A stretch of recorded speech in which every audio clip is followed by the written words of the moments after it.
আমাদের মনে হয় না যে এই সমাজে থাকা উচিত।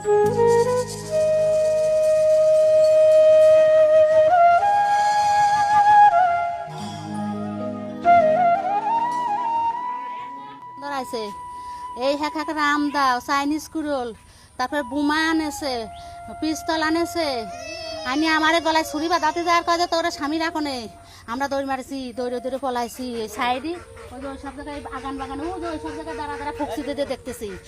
ওরা আমার ঘরে সব বিছানা আগুন ধরা দিয়ে দিয়ে আবার এই যে সব গাছ কোপা আছে, হাঁস মুরগি ধরিয়ে এনেছে, গরু বাছু সব বাইর করে নিয়েছে। সোনার দানা যা ছিল, টাকা পয়সা নগদ ছিল সব নিয়ে গেছে। 3-4 লাখ টাকা ছিল, সোনা দানা ছিল 3 বড়ি আমার ঘরে, এই সপ্তাহ নিয়ে গেছে। আর ওই যে মটর কাটিয়ে থুয়ে গেছে, কল কাটিয়ে থুয়ে গেছে, গাছ কাটিয়ে থুয়ে গেছে, সবই। আমার কাপড় চুপুর কিচ্ছু থুয়ে দেয়নি।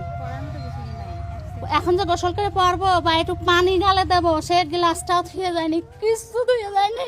এমন আমরা কোথাও দেখিনি, আসবার যাতে